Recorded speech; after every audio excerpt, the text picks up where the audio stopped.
Hello friends, நம்ம favourite சீரியல்லாம் அடுத்து என்ன சுவாரஸ்யமாக நடக்குதுன்னு பார்க்குறீங்க. இந்த மல்லிகிட்ட சவால் விட்டுட்டு போன நம்ம சுடர் இருந்துக்கிட்டு அடுத்த கட்டமாக விஜய்க்கும் இவளுக்கு கல்யாணம் அப்படின்ற ஒரு பொருளையை கிளப்பி எல்லாரையும் பீதியடை வச்சுட்ருக்கா. இதில் ரொம்ப கஷ்டப்பட்டுட்டு இருக்கிறது நம்ம மல்லியும் மனோகரும் தான். இந்த விஜய் கூட சுயநலவாதிங்க. இப்போதைக்கு சுடர் கிடைச்சா, சுடர்ன்ற பார்த்தீங்களா, அந்த ரேணுகா கிடைச்சா போதும் அப்படின்னு சொல்லிட்டு சுடர் தான் உண்மையானவன், ரேணுகா இறந்துட்டான்றது கூட தெரியாமல் அவள் பின்னாடி சுற்றிட்டு இருக்காரு. அவளை கல்யாணம் பண்ணிக்கிற வரையும் போனவர் மல்லியை வீட்டை விட்டு துரத்த மாட்டார், என்ன நிச்சயம். அதனால இந்த விஜயை மட்டும் நம்பவே கூடாது மல்லி. அப்போவே சொன்னாங்க உங்கள் அண்ணி கொஞ்சம் பார்த்து சுதான மாதிரி, இல்லைன்னா உனக்கெல்லாம் மொட்டை அடிச்சு உன்னை தலையை நடுத்தருள் நிறுத்திடுவாங்க அப்படின்னு சொல்லிட்டு. ஆனால் நம்ம தான் எதையும் கேட்காம இருந்தோம். சரி, இனிமேல் வச்சு நம்ம அண்ணி பேச்சை கேட்டு நம்ம வாழ்க்கையில் முன்னேற வழியை பார்ப்போம் அப்படின்னு சொல்லிட்டு பார்த்தா எல்லாம் கையை மீறி போயிடுச்சு. ஆனாலும் அமைதியாக இருப்பாங்களா நம்ம மல்லி? இல்லை. அதை இப்போதைக்கு அவங்க பொறுமையாக இருந்தாலோ, இல்லை அவங்க வேறு ஏதாச்சும் ஒன்று பண்ணிகிட்டு இருந்தாலோ அவங்களுடைய வாழ்க்கை பறி போகிறது உறுதி. அதனால் இப்போதைக்கு நம்ம எதையும் காதில் வாங்காத மாதிரி இருக்கக்கூடாது.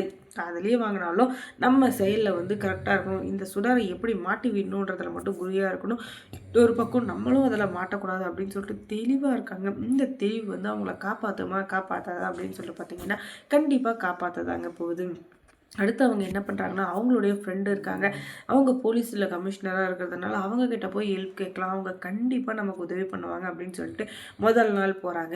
ஆனால் அவங்கள பார்க்கவே முடியல. அதுக்கப்புறம் ஒரு நாள் போகிறாங்க. அவங்க மீட்டிங் விஷயமா டெல்லி வரையும் போயிருக்காங்க அப்படின்னு சொல்கிறாங்க. ஆனாலும் இவங்க அடுத்து அவங்கள போய் பார்த்தே ஆகணும் அப்படின்னு சொல்லிட்டு பெரிய தீவிரமாக இருக்காங்க. ஆனாலும் அவங்களால இப்போதைக்கு பார்க்க முடிஞ்சிச்சா அப்படின்னு சொல்லிட்டு பார்த்தீங்கன்னா அதுதான் இல்லை. அதனால மறுநாள் போகிறாங்க.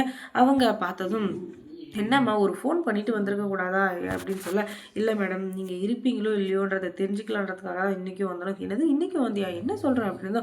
நான் 3 நாளாக வந்துட்டு தான் மேடம் இருக்கேன். முதல் நாள் நீங்கள் லீவ் எடுத்துட்டீங்க, நேற்று ஏதோ ட்ரைனிங்காக போயிருந்தீங்கன்னு சொன்னாங்க, அதனால தான் இன்றைக்கும் வந்தேன் அப்படின்னு சொல்ல, ஒரு ஃபோன் பண்ணியிருக்கலாமே, நான் வெளில போயிட்டுருக்கேன் இன்றைக்கி தான் வரப்போகிறேன்னு சொல்லியிருப்பேன் அப்படின்னும்.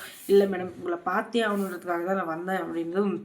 எனக்கு நேரம் ரொம்ப கம்மியாக இருக்குது, அதனால் உங்கள்கிட்ட படபடன்னு விஷயத்தை சொல்லிடுறேன் அப்படின்னு சொல்லிட்டு எல்லா விஷயத்தையும் சொல்கிறாங்க. ஓஹோ, இவ்வளோ நடந்திருக்கா, இவள் எங்களுடைய கேஸ் ஹிஸ்ட்ரியில் தான் இருக்கா, இவளை எத்தனை நாள் நாங்கள் தேடிட்டுருக்கோம், இவன் மேலே கம்ப்ளைண்ட் கொடுத்தவங்க எல்லாரும் ஸ்ட்ராங்காக எவிடன்ஸோடு கம்ப்ளைண்ட் கொடுத்தாங்கன்னா மறுபடியும் கண்டிப்பாக அவளை உள்ளே தூக்கி வைக்கிறதுக்கு எனக்கு சான்ஸ் கிடைக்கும். இல்லைன்னா அவள் தப்பிச்சுட்டு எத்தனை பேரை இன்னும் கஷ்டப்படுத்த போகிறா அப்படின்னு எனக்கும் தெரியாது, உனக்கும் தெரியாது. அதனால் நான் சொல்கிறத கேளு. கம்ப்ளைண்ட் கொடுத்தவங்க மறுபடியும் கம்ப்ளைண்ட்டை ரொம்ப ஸ்ட்ராங்காக கொடுத்துட்டு அதுக்கப்புறமா அந்த கம்ப்ளைண்ட்டுக்காக அவங்க பெரிய ரிஸ்கெல்லாம் எடுக்க தேவையில்ல, கொஞ்சம் ஆமாம் அப்படின்ற ஒரு வார்த்தையை மட்டும் சொல்லிட்டாங்கன்னா கண்டிப்பாக அவளை உள்ளே தூக்கி வைக்கிறதுல எந்த ஒரு மாற்றமும் இருக்காது. ஆனால் அதுக்கு யார் தயாராக இருக்காங்க நீங்களே சொல்ல அப்படிதான். கண்டிப்பாக மேடம் எனக்கு 1 வாரம் டைம் கொடுங்க, அவங்களுக்கு கல்யாணத்துக்கு இன்னும் 1 வாரம் இருக்குது. அந்த 1 வாரத்துக்குள்ளே கண்டிப்பாக அவளை யார் யாரை ஏமாத்தினாலும் அவங்கள கண்டுபிடிச்சி அவங்கக்கிட்ட ஒரு ஸ்டேட்மெண்ட்டை வாங்கிட்டு அதுக்கப்புறம் சாட்சி சொல்கிறதுக்கு ஆளுங்களையும் நான் ரெடி பண்ணி கூப்பிட்டு வந்துடுறேன்.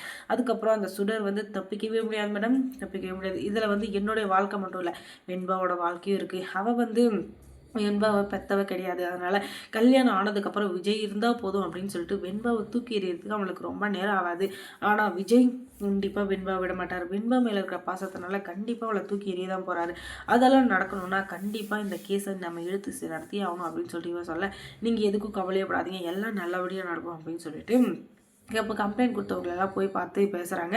அதுக்கப்புறம் கோர்ட்டில் ஹியரிங் வருது. அங்கே போனதுக்கப்புறம் தான் இவளை டூப்ளிகேட்டு அப்படின்னு சொல்லிட்டு எல்லாருக்கும் தெரிய வருது. அதுக்கப்புறம் இவளை ஸ்டேஷனில் போட்டு நுங்கி எடுக்கிறாங்க. ஏன்டி நீ எத்தனை பேர் கண்ணில் விரல விட்டு ஆட்டிருப்ப, இன்றைக்கி பார்த்தியா உன் கண்ணிலேயே விரல விட்டு ஆட்டுறதுக்கு எனக்கு ஒரு சான்ஸ் வந்துச்சு, இதுக்கு மேலேயும் தப்பிக்கலாம் அப்படின்னு சொல்லிட்டு கனவுல கூட நினைக்காத, அது நடக்காது. இதுக்கு மேலேயும் உன்னை விட்டு வச்சேன்னா எத்தனை பேரோட வாழ்க்கையை சீரழிப்புன்னு எனக்கு தெரியாது. இதோட நீ போய் மாமியார் வீட்டில் களி தின்னுட்டு கடைசி வரையும் உள்ளாவே இரு, அப்போ தான் மற்றவங்களாச்சும் நிம்மதியாக இருப்பாங்க. எத்தனை பேரை ஏமாத்துறேன், எத்தனை பேரோட வாழ்க்கையை சீரழிச்சேன், இப்போ உனக்கு சொகுசான வாழ்க்கை கேட்குதா, வா சென்ட்ரல் ஜெயிலில் டெய்லி களி சாப்பிட்டு இன்னும் சுகமாக தூங்குவா அப்படின்னு சொல்லிட்டு தரன்னு இழுத்துட்டு போகிறாங்க. அதுக்கப்புறம் மல்லி சீரியலில் என்ன நடந்திருக்கும் நீங்கள் தெரிஞ்சுக்கணுன்னா நம்ம சேனலில் சப்ஸ்கிரைப் பண்ணுங்கள். அதோட பக்கத்தில் இருக்க அந்த பெல் ஐக்கானை கொஞ்சம் கிளிக் பண்ணி விடுங்க. தொடர்ந்து இந்த சேனலுக்கு சப்போர்ட் கொடுங்க. அதோட மல்லி சீரியலில் யார் உங்களுக்கு பிடிக்கும் பிடிக்காதுன்றதை கமெண்ட்ஸில் சொல்லுங்கள்.